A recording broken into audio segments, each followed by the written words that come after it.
배경과 인물 속에 한반도의 동북쪽, 끝없이 이어지는 설산과 안개 낀 숲이 어우러진 강원도의 외딴 산골 마을 계림. 이곳은 옛부터 산림신과 요괴, 귀신의 전설이 스며 있는 곳으로 주민들은 자연을 두려워하면서도 존중하며 살아간다. 마을 한복판에는 세월의 풍패 다른 기와집 한 채가 자리하고 그곳에 20년 넘게 한결같이 살아온 부부 김태석 42과 서미화 43가 있다.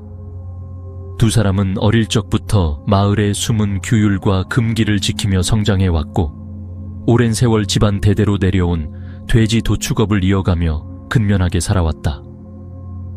이른이 가까운 나이의 부모님과 함께 세대를 잇고 있지만 가족들은 마을 사람들의 시선과 뒷말에 늘 무거운 마음을 안고 지낸다.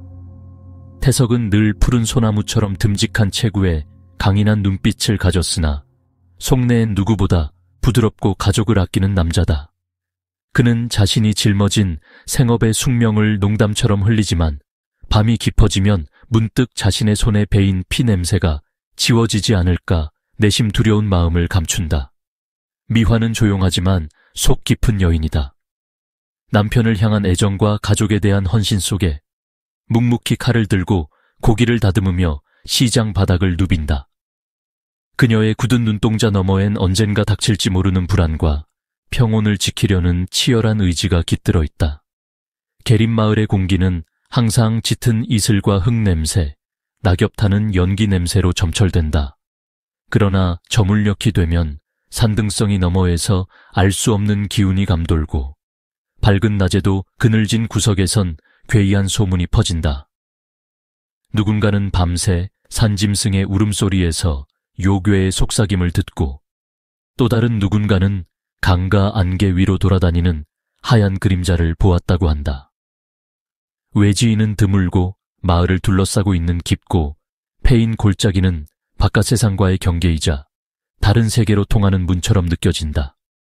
김태석과 서미화, 그리고 이 마을의 오랜 집과 골목골목, 골짜기에 서린 옛 신화와 두려움들. 평범하다고 믿었던 일상이 그날 죽음과 삶의 경계가 허물어지는 순간 한껏 일그러진다. 그리고 비밀의 산신, 민간 설화 속 호랑이신은 이 조용한 가족과 마을 전체에 예기치 못한 운명을 몰고 오기 시작한다. 오랜 세월 쌓여온 원한과 죄업, 그리고 용서와 구원의 신화가 계림산 골짜기에서 다시 시작된다. 업예의 저주 계림마을에 어릴 적부터 전해 내려오는 음울한 속설이 있다. 바로 핏값은 반드시 받아가고 짐승의 원유에는 세대를 따라 흐른다는 것이다. 돼지 도축업을 업으로 삼는 집안에게 이 말은 농담이 아닌 삶을 지배하는 불안한 예언처럼 귓가를 맴돈다. 마을 어귀의 오래된 느티나무 아래 할머니들은 모여 앉아 예시하기처럼 나직하게 속삭인다. 피를 너무 오래 다루면 죽은 자의 한이 그 몸을 지배한다더라. 칼과 피, 그리고 냉기로 물든 손끝에선 언젠가 반드시 업보가 깃들어 나오게 돼 있지. 김태석네 집안도 예외는 아니었다. 그의 할아버지는 젊은 시절 천둥 번개가 치던 밤 도축장 안에서 알 수 없는 환영과 싸우다 미쳐버렸다는 이야기가 전해진다. 핏방울이 많은 집에는 귀신이 곧 이사온다는 마을 따돌림의 이유가 된 악명 높은 미신도 이들 가족을 덮었다. 친족들은 밤이면 슬쩍 창밖을 내다보며 어둠 속으로 사라지는 검은 그림자를 경계했다. 오랜 기간 스며든 고기 냄새와 은근한 철분 향기, 칼날에 베인 손자국마다 묻은 핏빛 기억조차 어느새 업보의 조각이 되어 가족 내력 속 그늘로 남았다. 하지만 태석은 달랐다. 때론 운명에 맞서려는 듯 그는 남들처럼 남의 손에 일을 맡기지 않는다. 스스로 끝없이 손을 움직이고 땀과 피, 그리고 고통을 외면하지 않는다. 남에게 맡기면 더 큰 업이 따라온다는 아버지의 엄명과 내가 이 한 몸에 모두 짊어질 테니 가족만은 편안하길 바란다는 태석의 소망이 얽힌 이유였다. 미화 역시 남편과 함께 무거운 일상을 나누며 밤잠을 설치는 날엔 억눌린 두려움을 달래려고 촛불 아래에서 손톱을 물어뜯곤 했다. 해마다 돼지의 비명과 칼빛이 질주하는 겨울이 오면 마을 사람들은 더더욱 이 집안을 색안경으로 바라본다. 업이라는 건 남몰래 쌓이지만 언젠가는 폭발해 무서운 화후가 되어 돌아오는 법이라며 지나치는 사내들은 태석의 등 뒤로 팔짱을 끼고 경계의 눈빛을 보낸다. 대대손손 내려온 도축장에 붉은 얼룩과 바닥에 고인 물, 깊은 밤이면 들려오는 짐승의 울부짖음이 어귀의 저주를 더욱 현실감 있게 체감하게 한다. 태석과 미화, 두 사람은 이 무거운 저주를 짊어진 채 하루하루를 견디며 살아간다. 그러나 어느 누구도 알지 못했다. 이 오래된 예언, 업의 그림자가 언젠가 가족의 삶을 송두리째 뒤흔들 거대한 광풍으로 변모할 줄은. 운명의 사고, 그날은 늦가을의 칼바람이 마을 골목을 쓸며 지나가던 쓸쓸한 아침이었다. 김태석은 늘 그래왔던 것처럼 이른 새벽부터 일어나 돼지고기를 손질한 뒤 낡은 트럭에 싣고 읍내로 향하고 있었다. 길가를 감싸는 얇은 안개와 불그스름한 단풍이 도로를 뒤덮어 낮은 햇살 그늘 아래 그의 그림자가 길게 드리워졌다. 서미화는 익숙한 창가에 서서 남편의 옆모습이 산등성이 너머로 사라지는 모습을 알 수 없는 불안감 속에서 오래도록 지켜보았다. 평소와 다름없는 분주한 오전. 하지만 어쩐지 그날의 공기는 유난히 먹먹하고 무거웠다. 마을 끝자락, 구부러진 내리막길에서 신호에 맞춰 트럭을 몰고 가던 태석은 맞은편에서 과속으로 달려오는 화물차와 갑작스럽게 마주쳤다. 삽시간에 깜박이는 헤드라이트, 땅을 긁는 쇠바퀴 소리, 그리고 쩌렁이는 경적이 한데 엉켜 피할 틈도 없이 두 차량의 측면이 스치듯 들이받혔다. 순간의 충격이 전신으로 퍼졌고 트럭이 크게 휘청거리며 노견에 박혔다. 곧장 몰려든 행인들은 사고가 생각보다 경미해 보인다고 수군거렸다. 트럭의 앞범퍼는 부분적으로 파손되었고 외견상 태석의 팔과 다리에는 심각한 외상이 보이지 않았다. 그의 생명 징후도 처음엔 크게 이상이 없어 보였으나 그의 얼굴은 점점 창백해졌고 입가에는 미세한 떨림이 번졌다. 이윽고 태석은 조용히 고개를 떨구었고 이내 들고 있던 장갑이 툭하고 바닥에 떨어졌다. 구급차가 도착했을 땐 이미 숨이 끊어져 있었다. 피도 눈물도 거의 흘러나오지 않은 채 모든 장기가 차갑게 식어가고 있었다. 사고 현장은 기묘할 만큼 조용했다. 이웃들은 웅성거리며 피해가 적은 것 치고 너무 섬뜩하다. 이게 정말 단순한 교통사고일 뿐일까라는 의심에 사로잡혔다. 도로 위에는 바람에 날린 낙엽들만 덩그러니 흩날리고 있었고 바퀴 자국 옆에는 태석의 손에서 떨어진 붉은색 손수건이 바람에 휘날렸다. 마지막까지 지웠던 지난 수십 년간의 업예과 그날따라 아무 이유 없이 불길했던 아침의 기운이 머릿속을 뒤흔들었다. 트럭 안에는 아직 새벽의 온기와 검붉게 얼룩진 칼이 남아 있었고 그 모든 것이 이제는 갑작스레 삶과 죽음의 경계 너머로 사라져버린 상황의 증거로 남았다. 들려오던 짐승의 울음소리와 태석의 마지막 숨소리가 가늘게 섞인 그 길 위에서 마을 사람들은 저마다 자신이 본 것을 마음속 깊이 새기며 산 너머 오래된 저주의 속삭임이 실현되는 순간을 목격했다는 사실을 부정할 수 없었다. 섬뜩한 장례식 김태석의 장례식은 계림마을의 오랜 역사와 금기가 뒤섞인 숨막히도록 기이한 분위기에서 치러졌다. 소문이 번개처럼 퍼지자 산자락을 따라 흩어져 살던 이웃들까지 모여들었고 집 앞 골목은 검은 옷자락과 하얀 상복 그리고 조심스러운 발걸음들로 가득 찼다. 조용히 정막을 깨며 울려 퍼지는 곡소리가 겨울 산새의 울음과 뒤엉키고 집안 가득 무거운 향 냄새와 촛불 연기가 맴돌았다. 미화는 남편의 죽음 앞에서 현실을 받아들이지 못한 듯 붉게 충혈된 두 눈으로 관 옆에 앉아 한마디 말도 내뱉지 못했다. 장례 첫날부터 수상한 징조가 이어졌다. 태석의 시신은 평소와 달리 유난히 싸늘했고 검은 머리칼이 어느새 희게 센 듯한 착각이 들 만큼 얼굴이 차분하게 굳어 있었다. 이맨 식은땀이 맺혀 있었고 손끝은 바람결에 미세하게 떨렸다. 곁에 있던 어르신들은 아무렇지 않은 척 정제된 언어로 서로를 위로했지만 속으론 이 죽음이 한 캔 때문이 아닐까, 업보의 응보일까 하는 불안감이 번져갔다. 무엇보다도 이상한 것은 태석의 시신에서 끊임없이 스며드는 물기였다. 관 옆에 마련된 백지 위엔 이유를 알 수 없는 물방울이 지속적으로 떨어졌고 마치 무언가 아직 이 세상을 떠나기 거부하는 듯한 기이한 한기와 습기가 피어올랐다. 장례를 주관하는 무당은 원래 예정된 시간보다 4시간이 지나야 입관할 수 있다며 집안의 풍수와 음력을 다시 살피며 말을 아꼈다. 밖에선 바람이 심상치 않게 집 처마를 흔들었고 광겐 느껴지지 않는 기운이 돌았다.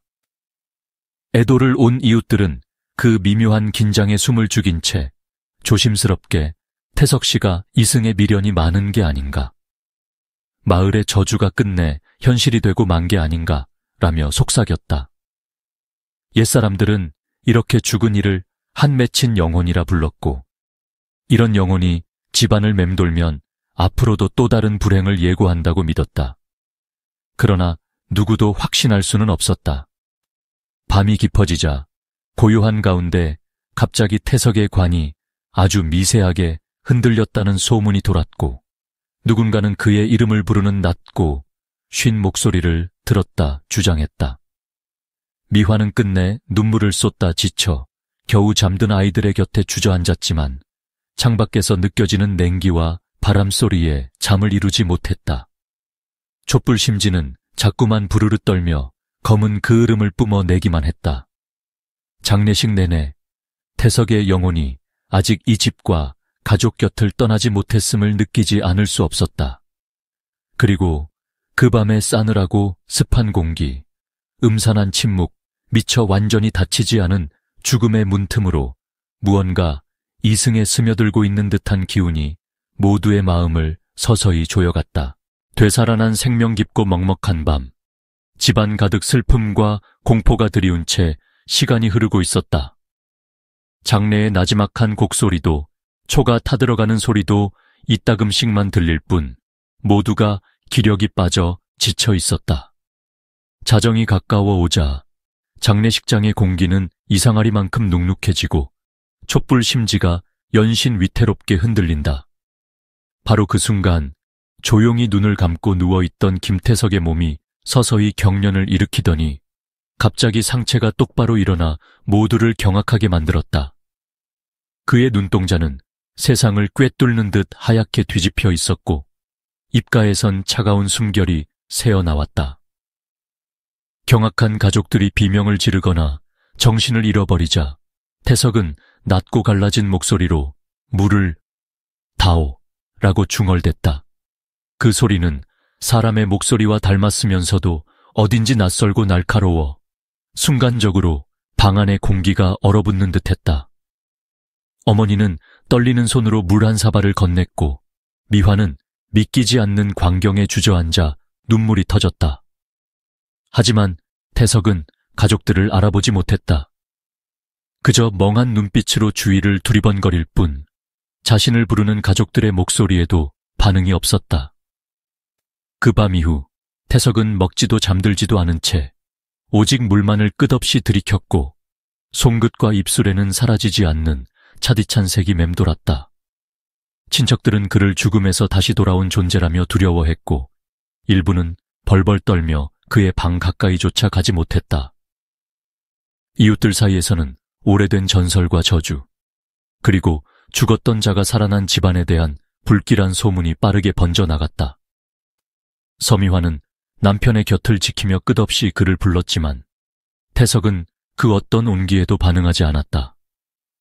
그가 되살아난 이 밤, 무언가 알 수 없는 이질적 존재가 집안에 깃든 듯한 도저히 꺾이지 않는 섬뜩한 기운이 가족들의 가슴을 서서히 조여오기 시작했다.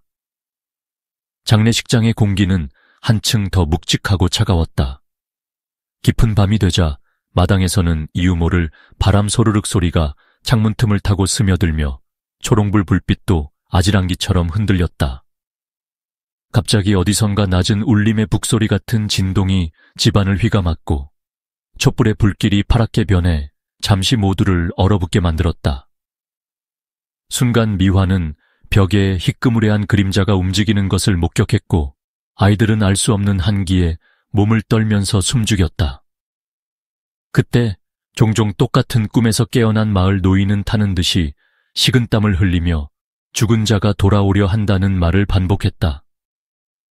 천장에서 물방울이 떨어지는 듯한 소리가 이어지더니 상여 곁에 갑작스럽게 이상한 빗줄기가 번쩍였다.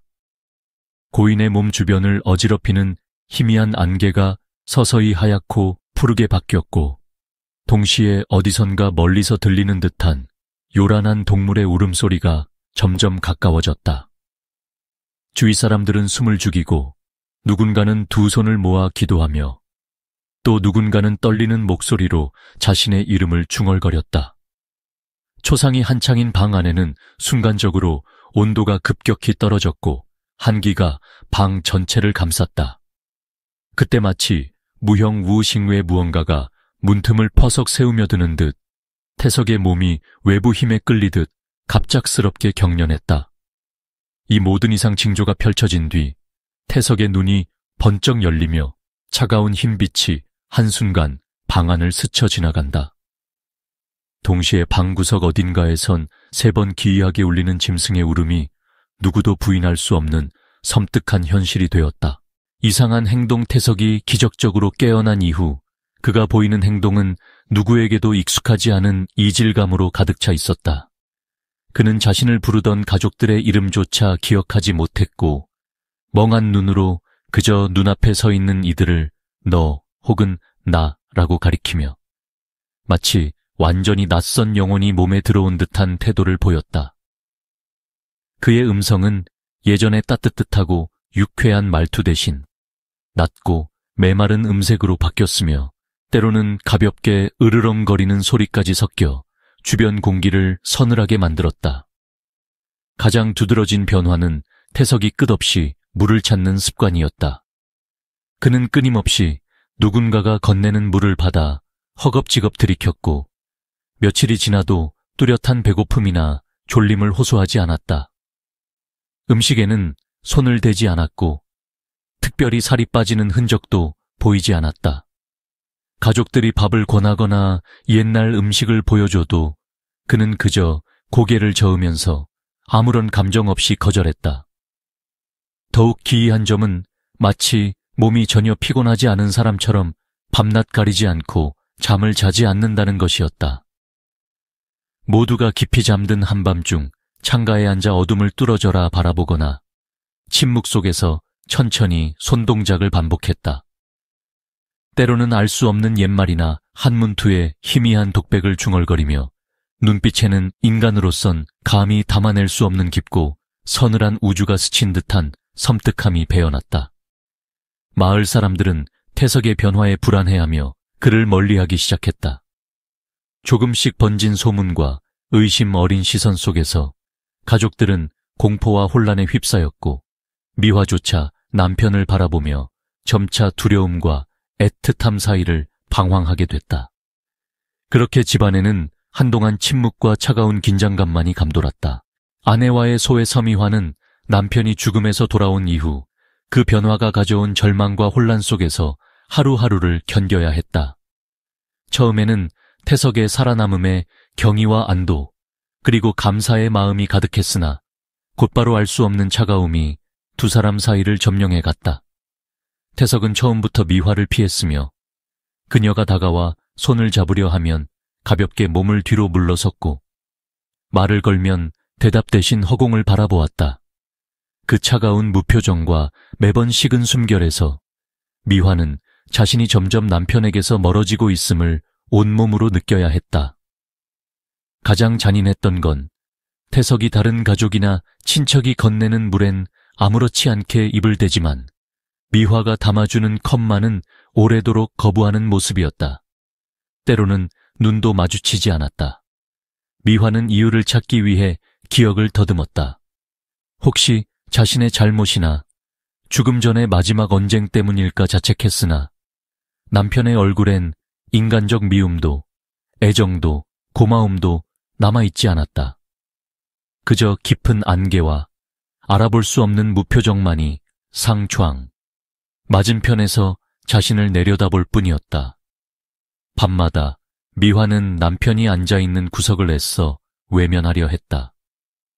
식탁에 놓인 식기는 밤이 깊자마자 외롭게 식어가고 푸른 달빛이 안방으로 스며든 순간 두 사람의 그림자는 더 이상 겹치지 않았다. 얼마 전까지 함께 누워 도란도란 나누던 이야기, 낮은 웃음소리, 부스럭대던 이불의 감촉이 모두 꿈처럼 멀어졌다. 미화는 조심스럽게 다가가 입가에 말을 올려보아도 태석은 어느새 다른 공간 속 존재인 듯 침묵으로 일관했다. 아이가 자고 난 뒤 혼자가 된 새벽이면 미화는 차가운 방 안에 앉아 자신이 살아있음을 확인하기 위해 숨을 크게 내쉬곤 했다. 남편의 이름을 착잡하게 몇 번이고 조용히 불러보지만 대답이 없는 밤은 점점 길어졌다. 그녀는 더 이상 태석의 아내가 아닌 것처럼 그 누구에게도 기댈 수 없는 얼음벽에 갇힌 존재가 되어갔다. 그 변화는 미화의 의지나 사랑으로 막을 수 없는 운명과 신의 잔인한 장난처럼 무력하게 다가왔다. 눈앞에 남편은 살아있으되 더는 그녀의 곁에 머무르지 않았다. 쌓여가는 소외감과 감정의 단절 속에서 미화는 자신의 인연과 운명, 그리고 인간의 한계에 대해 밤마다 뼈저리게 되묻곤 했다. 49일 만에 비밀이 밝혀지다 49일이 되는 밤, 김태석의 집안에는 이전과는 비교할 수 없는 긴장과 두려움의 공기가 내려앉았다. 가족들은 여전히 익숙해질 수 없는 그의 침묵과 이질적인 행동에 매일 마음을 졸였다. 그날따라 집 주변은 원인 모를 안개와 함께 서늘한 기운이 감돌았고 어스름 저녁부터 빗방울이 땅을 때리기 시작하더니 지붕 위로 뭔가를 긁는 듯한 기묘한 소리가 이어졌다.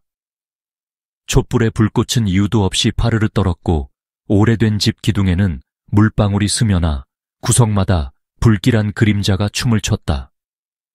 저녁 식사가 끝나자 태석은 평소와 달리 가족 모두를 거실로 불러 모았다. 그의 표정은 차갑고 결연했으며 눈동자는 인간적인 옹이 대신 서늘한 백색의 광채가 어른거렸다. 자리에 앉은 순간 온 방 안은 설명할 수 없는 정적과 무게감에 눌린 듯 숨조차 내쉬기 힘들 만큼 짙게 가라앉았다. 약간의 가벼운 화음과 묘한 바람결이 벽을 타고 스치더니 지붕 위에서는 어디선가 동물의 날카로운 울음과도 같은 음산한 소리가 울려 퍼졌다. 유일한 빛이던 촛불마저 바람도 없는데 하얀 연기를 일으키며 흔들렸고 그때 태석에 벌어진 입술에서 능숙하고도 낯선 한 자어, 옛날 어투가 천천히 흘러나오기 시작했다. 이 몸은 더 이상 너희 아비가 아니니 놀라지 말라. 정적을 깨뜨린 이 한마디는 한밤중 마을 어귀를 두드리는 천둥소리처럼 가족 모두의 등을 떨리게 했다. 아내 미화는 그 자리에 얼어붙은 듯 남편의 눈을 바라봤지만 태석의 표정과 목소리, 그리고 가벼운 손짓마저도 이미 인간의 것이 아니었다. 그의 말은 끊임없이 이어졌다. 나는 백운산의 수호령 호신후션이다. 여기 오게 된 것은 사람의 업과 인연, 그리고 아직 남은 노여움 때문이다. 그 순간 유리창 너머로 번개 같은 빗줄기가 스치고 인근 산등성이에서는 마치 짐승이 으르렁대는 소리가 길게 울렸다. 가족들은 혼란과 경악, 두려움이 한꺼번에 덮쳐 울음을 삼키거나 손을 덜덜 떨며 마음을 진정시키려 애썼다. 태석, 아니 호신은 이어서 가족의 죄업과 이 땅을 두른 오래된 저주, 그리고 인간 삶의 윤회에 대해 인간의 언어로는 형용할 수 없는 깊은 음성으로 들려주었다. 무거운 비밀이 해제되는 순간 실내에는 이전보다 훨씬 짙은 기운과 정서가 흘렀고 들리지 않는 속삭임과 이상한 현기증, 번뜩이는 빛이 한동안 모두를 감쌌다. 한 가족의 숙명이자 마을의 신화가 다시 쓰이는 이 밤, 그 순간만은 시간마저 멈춘 듯했다. 이유와 목적의 해명 호신, 즉 백운산의 호령은 깊은 한숨과 함께 태석의 몸을 빌려 조용히 입을 열었다. 그의 서늘한 눈동자 너머로 비치는 세월과 업보의 그림자는 듣는 이들의 등을 오싹하게 만들었다. 너희가 알지 못하는 운명의 실이 이 땅에선 끊임없이 얽히고 설켜왔다. 내가 이 몸에 깃든 것은 우연이 아니다. 태석은 짐승의 삶을 거듭하며 피를 쌓았고 그 죄의 무게는 영혼을 황량한 어둠으로 끌어당겼다. 죽음 넘어 머무는 그 간절한 원혼의 메아리, 그리고 남겨진 이들의 눈물이 나를 여기에 오게 했다.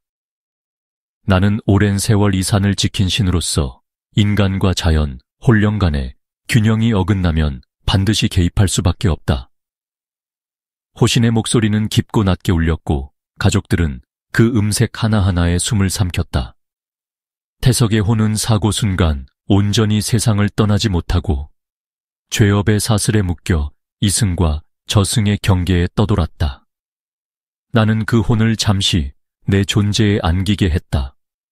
그 대가로 이 가족과 마을에 쌓인 업보를 스스로 깨닫고 남은 생의 선을 쌓아 업을 씻을 기회를 준다. 선한 삶, 겸허함, 타인의 고통에 귀 기울임, 이것이 진정한 구원의 조건이다.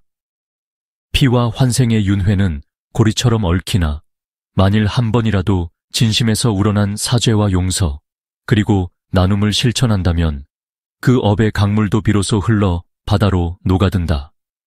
제단의 촛불이 일렁이며 실내에 기묘한 기운이 감돌았다. 호시는 계속해서 인간이 저지르는 죄악과 그것을 위해 감내해야 하는 세상의 법칙, 그리고 이 모든 것을 뛰어넘으려는 의지에 대해 이야기했다. 너희는 태생적으로 허물을 끌고 다니는 나약한 존재지만 오히려 그 약함과 한계를 성찰할 때 신과 아무 차이 없는 위대한 빛을 만들 수 있다. 태석의 남은 시간, 내가 이 몸을 빌려 세상에 선을 남기는 이유도 바로 그것이다. 네 몸을 가져야만 이곳에 스며든 한 헨과 원죄, 그리고 남겨진 영혼들의 서름이 비로소 흐려질 터. 이윽고 호령은 마지막 당부처럼 천천히 말했다. 마을 사람들아, 네 삶을 소중히 여기며 다시는 무심코 누군가의 아픔을 외면하지 마라. 살아있는 동안만이 아니라 떠난 이들의 혼까지 품는 것이 바로 인간의 길이다. 내가 떠난 뒤에도 이 일의 의미를 기억한다면 언젠가 너희 곁에 새 아침이 밝을 것이다. 그렇게 천천히 분위기는 가라앉았고 가족들은 각각의 방식으로 자신의 업을 되돌아보며 먼 산등성이를 건너는 호령의 울음소리를 듣는 듯한 심정이 되었다. 각 가족 구성원의 침묵 속 반응은 긴 여운을 남겼다. 미화는 곧 쓰러질 듯 가장 먼저 입을 질끈 다물고 두 손을 어지럽게 꼬았다. 처음엔 믿음을 내려놓지 않으려 애썼지만 서늘한 진실이 뼛속까지 파고들자 온몸에 힘이 빠져나가는 것 같았다. 어깨를 들썩이며 억지로 울음을 삼켰고 건너편 남편에게 다가가지도 완전히 등을 돌릴 수도 없어 한동안 그대로 굳어 있었다. 딸아이는 큰 눈을 동그랗게 뜬 채 조용히 아버지의 얼굴을 바라봤다. 알 수 없는 두려움과 끝없는 걱정이 눈동자에 서렸다. 어린 그는 이해할 수 없는 말들과 변화에 혼란스러우면서도 점차 아버지가 돌아올 수 없다는 예감에 내면이 무너져 내렸다. 꼼짝하지 못한 채 까맣게 굳은 작은 손을 치맛자락에 꼭 쥐고 작게 속삭였다. 아빠, 진짜 맞아요. 태석의 어머니는 침묵으로 모든 슬픔을 감췄다. 단단히 담은 입술 끝에 파르르 떨림이 스쳤고 흰 머리를 쓸어 넘기며 가느다랗게 숨을 내쉬었다. 여든을 바라보는 세월의 무게만큼 담담하려 했으나 그의 등짝은 삶의 무게 속에 더욱 구부러져 갔다. 마음 한켠에선 업보라는 단어가 오래 울려 퍼졌다. 아들은 가장 구석에 앉아 눈길도 주지 않고 방바닥만 응시했다. 사랑, 분노, 두려움, 체념이 뒤엉킨 표정 속에서 그는 어른답게 울지도 감정을 내보이지도 못했다.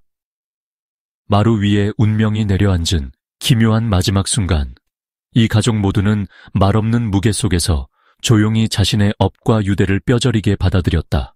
약재, 복된 인연에 대한 대답 호신 후신, 이 태석의 몸을 빌린 뒤 계림 마을에는 전에 없던 기이한 변화가 일었다. 소문은 산바람을 타고 번졌고 각종 불치병과 알 수 없는 마른 기침, 밤중의 경련, 아이들의 불면증까지 집집마다 고통이 따랐다. 그럴수록 사람들은 점차 용기를 내어 태석에게 다가갔다. 그러나 그는 누구의 돈도 받지 않았고 오직 두부, 간장, 소박한 절반만을 소리 없이 받았다.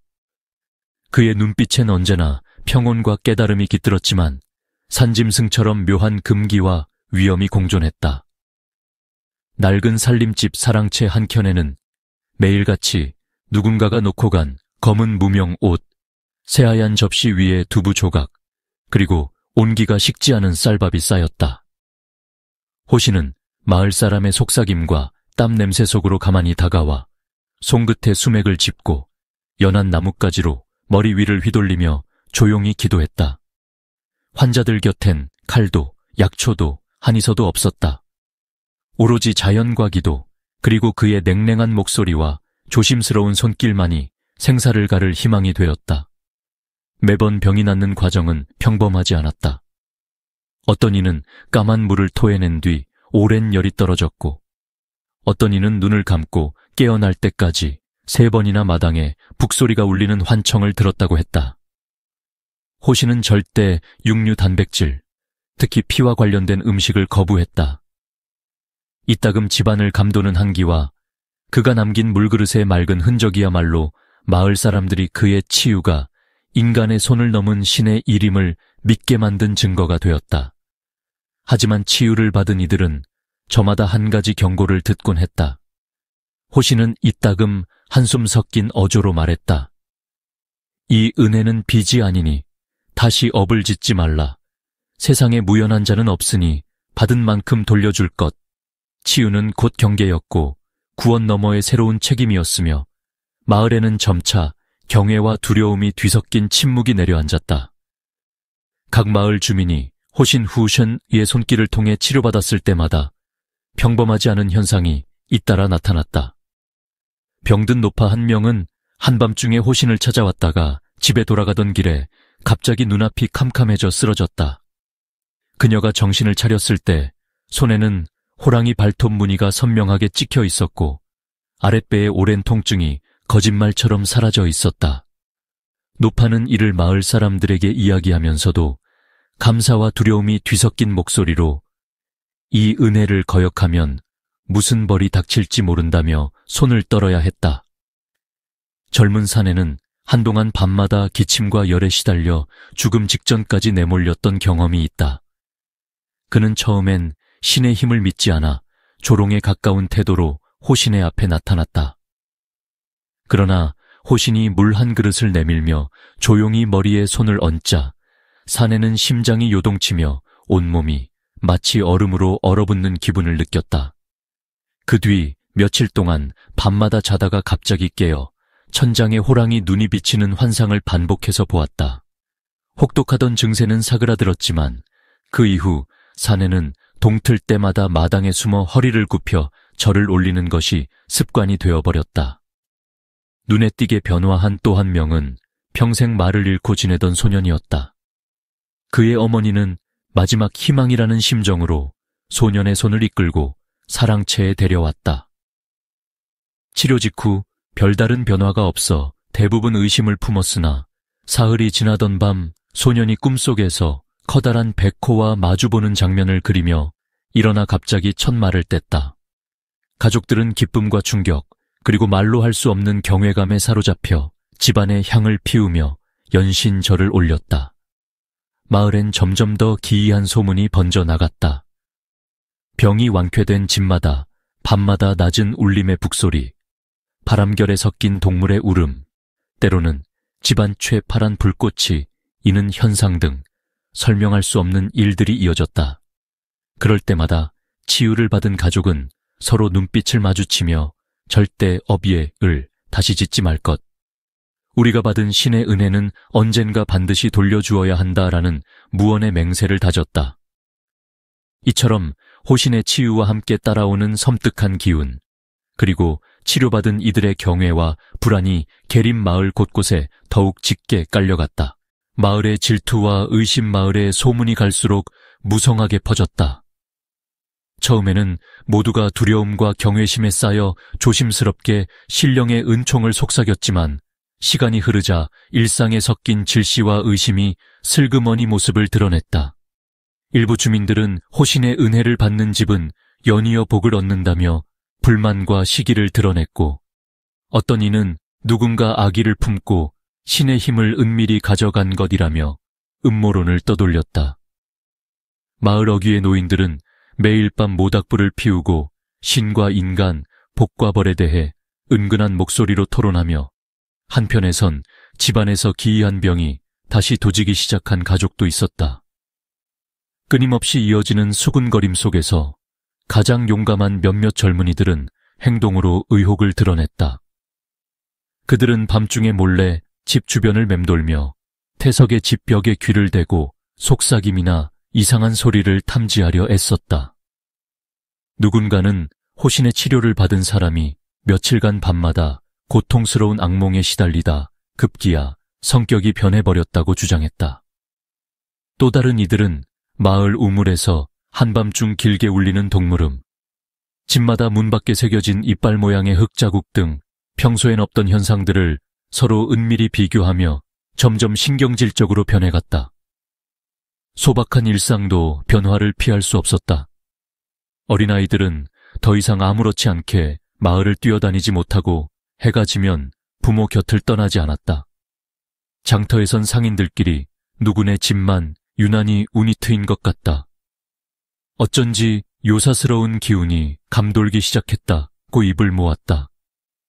심지어 오래전 외곽에 살던 무당까지 불려와 마을 안팎의 기운을 진단하고 구판을 벌이기도 했다.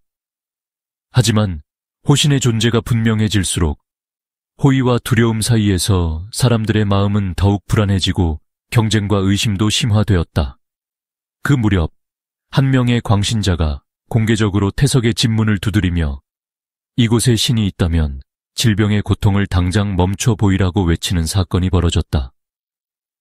사람들은 그를 말리면서도 속으론 또 다른 기적 또는 파멸을 예감했다.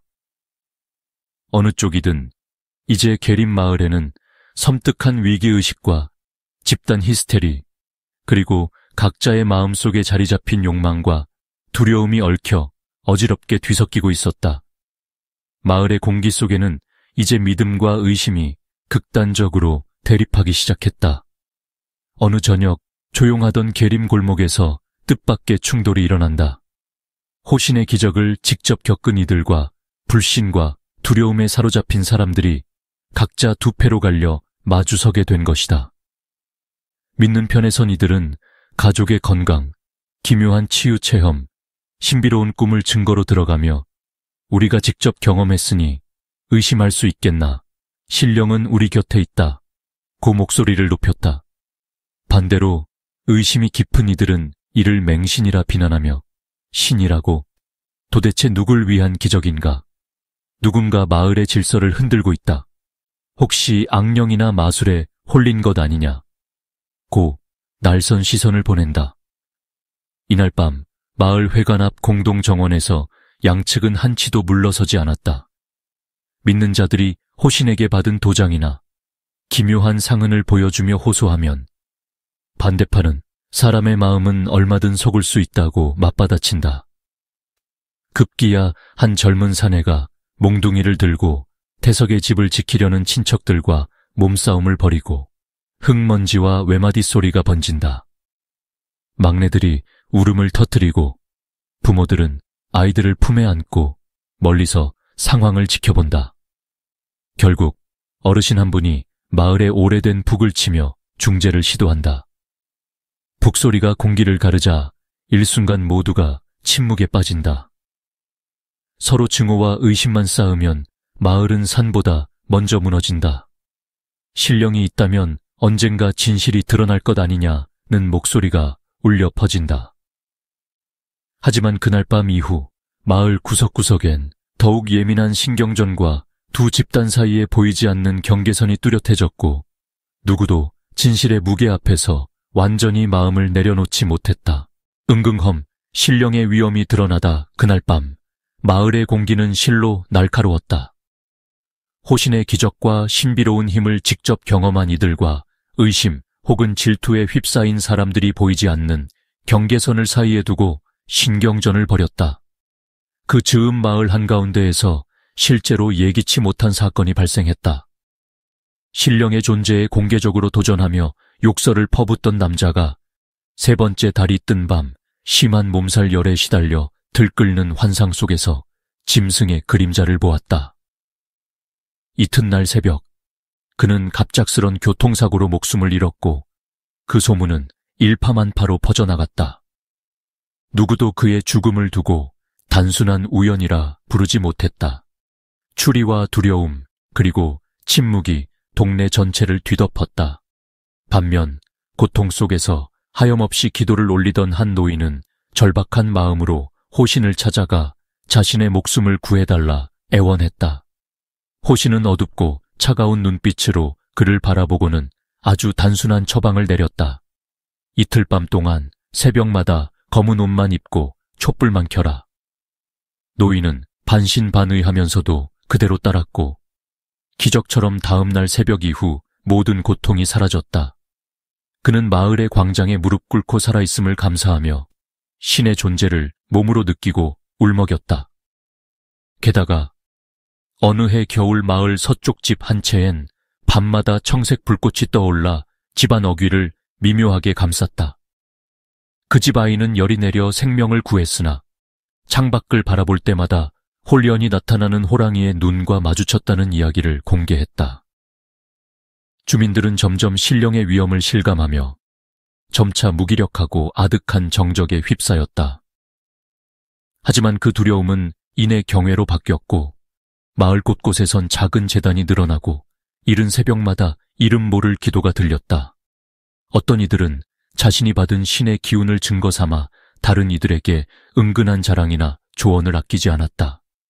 그러나 그럴수록 은혜를 받지 못한 이들 사이에선 불편과 소외, 질투가 또 다른 무리의 결속과 불화로 번졌다. 고요하던 시골 마을은 이제 눈에 보이지 않는 신의 섭리와 각 개인의 내면을 파고드는 두려움, 질시, 희망이 얽혀 기묘한 분위기가 팽배했다. 기적이 응답된다는 소문이 확실해질수록 잠든 밤이면 누군가 창밖에서 칼 같은 바람결과 모호히 번지는 맹수의 울음소리를 들었다고 말했고 새벽마다 산 능선 위에는 바람에 휘날리는 흑색 무명옷이 보이고 그것이 곧 가족의 운명의 변화를 가져올 징조라 믿는 자들이 늘어났다. 마을은 그 불가해한 체험을 반복하면서 어느새 오랜 현자의 입가에서 흘러나오듯 이런 신령의 시대는 의심 대신 숙연히 받아들여야 한다는 새로운 질서로 흘러가고 있었다. 결국 누구도 평범한 일상으로 되돌아갈 순 없었다. 신비와 두려움, 그리고 스스로도 설명할 수 없는 감각적 진실이 한 마을을 뒤덮으며 백운산 골짜기에는 전설과 현실이 뒤엉킨 신령의 발자취가 또렷이 남아 있었다. 마감일, 마지막 실종 시간은 어느새 5해가 흘렀고 백운산 아래 계림마을에도 계절이 수십 번 바뀌었다. 그러나 신령의 빛이 잠시 머무른 태석의 집안은 쉼없이 긴장의 줄을 타왔다. 그날은 음력으로 딱 신이 예고한 마지막 날이었다. 사방엔 뿌연 먼지와 푸른 연기가 피어올랐고 초겨울 바람이 집 처마를 스치기 시작했다. 태석의 가족들은 평소보다 정갈한 옷을 차려입고 아침부터 한상을 정성껏 차렸다. 이른 저녁, 거실에는 남은 가족들이 다 모여 앉아 마지막 저녁상을 함께 했다.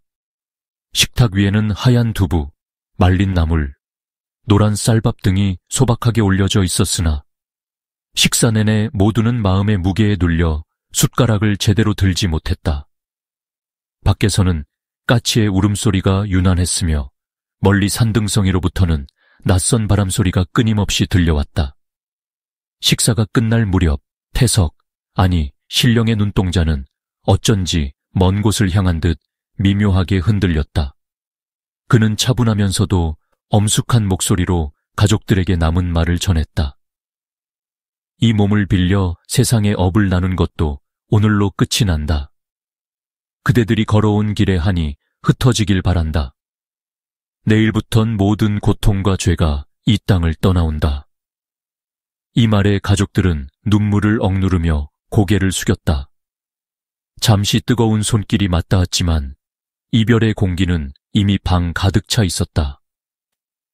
밤이 깊어갈수록 바깥 풍경에는 알 수 없는 기운이 배어났다. 산허리 위에 깃든 짙은 안개와 달빛을 휘감은 수풀에선 희미한 빗줄기가 춤추었고 밭두렁에서는 짐승의 그림자가 퍼지듯 천천히 움직였다. 집안에선 촛불이 꺼질 듯 파르르 떨고 초가집 기둥엔 이름 모를 차가운 물방울이 맺혔다. 어린 딸과 아들은 두려움에 서로 손을 꼭 잡고 미화 역시 가슴 한구석을 죄는 통증에 입술을 깨물었다. 10시가 가까워지자 신령은 마지막으로 가족들을 정면으로 바라보았다. 어머니의 흰 머리칼, 미화의 붉게, 충혈된 눈, 떨리는 아이들의 어깨, 각각의 표정 속엔 사랑과 그리움, 그리고 형용할 수 없는 아쉬움이 깃들었다. 그때 갑자기 하늘에서 낮게 우는 호랑이, 울음성이 마을 전체를 울렸다. 모두가 한 목소리로 놀라 몸을 움찔했으나 태석의 얼굴만은 고요하게 정적을 받아들였다. 신령은 마지막 유언처럼 나지막이 읊조렸다. 나는 너희와 이 땅의 인연을 여기서 매듭짓는다. 남은 삶 절대 업을 다시 짓지 말고 구원의 새벽을 기다려라. 그 순간 집안 가득했던 냉기와 먹먹한 기운이 서서히 맑아졌다. 태석의 눈동자엔 마지막 백색 빛이 번쩍였다. 그리고 불현듯 그의 몸이 천천히 무너져 마치 잠이 든 듯 조용히 숨을 멈췄다. 순간 거센 바람이 집안 구석구석을 휘돌았고 마당의 나무가 파도처럼 우르르 흔들렸다. 산 너머에선 다시 한번 묵직한 짐승의 울음이 들렸다. 그 기운이 사라지자 집안은 더없이 고요해졌고 오로지 가족들의 흐느낌만이 남았다. 마침내 신령의 마지막 기한과 한 시대의 끝이 이 마을에 정식으로 닿았다. 여파와 여파 계림 마을의 마지막 밤이 사라진 뒤 산자락 아래엔 오랜 침묵이 깃들었다. 백운산을 도던 호랑이 신의 기운도 한동안은 그 자리에 남아있는 듯했다. 김태석 집안을 둘러싼 슬픔과 환희, 혼란과 숙연함, 그 모든 감정이 시간이 흐르며 조금씩 바래졌지만 신화의 자국은 마을 곳곳에 고스란히 남았다. 마을 어귀 낡은 나무 아래에선 아이들이 더 이상 무심히 숨바꼭질을 하지 않았다. 저녁이 다가오면 가족마다 조용히 창문을 닫고 촛불이나 등잔 하나라도 밝혀놓기를 잊지 않았다. 마을 사람들은 신령과 업의 그림자를 멀리하면서도 어느샌가 삶의 매 순간을 돌아보고 조심하게 되었다. 들판을 가로지르는 산들바람, 밤중에 들려오는 짐승 울음, 비 내리는 날 처음에 맺히는 물방울에서조차 더는 단순한 자연음만을 듣지 않았다. 모든 것은 누군가의 한숨, 이승과 저승의 경계, 그리고 신이 남긴 징표처럼 여겨졌다. 장례 이후 김태석의 가족은 긴 침묵의 시간 속에 각자의 방식으로 상실을 견뎠다. 서미화는 한동안 집을 채우던 차가운 냉기와 익숙한 음지 속에서 새벽마다 남편의 이름을 군더더기 없는 목소리로 속삭였다. 아이들은 성장할수록 점점 이방인처럼, 그러나 동시에 신화의 후예답게 자신들의 존재에 대해 숙고하기 시작했다. 어머니는 매년 기일이 되면 집 앞에 조용히 쌀밥과 두부 한 접시, 맑은 물을 내놓고 손을 모았다. 가족의 균열과 회복력이 한 지붕 아래 드리웠고 매 순간 삶과 죽음, 용서와 윤회가 엇갈렸다. 몇 년이 흐른 뒤 마을에는 점차 평범이 돌아오는 듯했다. 그러나 신령의 전설과 업보의 경계가 흐릿해진 지금도 마을에는 피를 보거나 동물의 죽음을 목격하게 되는 날이면 예의 조심스러운 침묵이 찾아왔다. 그때마다 어른들은 아이들에게 옛날 이야기를 전해주었다. 호랑이 씨는 산을 떠났지만 우리가 남긴 업과 덕은 여전히 우리의 삶에 이어진단다. 흩날리는 꽃잎, 벼 이삭 사이로 부는 바람, 누군가의 조용한 웃음 뒤에서 과거와 현재, 신령의 교훈이 은근히 실렸다. 이렇게 계림마을엔 한때 죽음과 환생, 어비에 과용서가 얽힌 신화적 서사가 남아 조용히 전해졌다. 그리고 그 깊고 오래된 여운은 시간이 흘러도 세대를 거치며 다시 입구름을 타고 퍼져 언제나 누군가의 가슴에서 새로운 삶과 성찰로 이어졌다.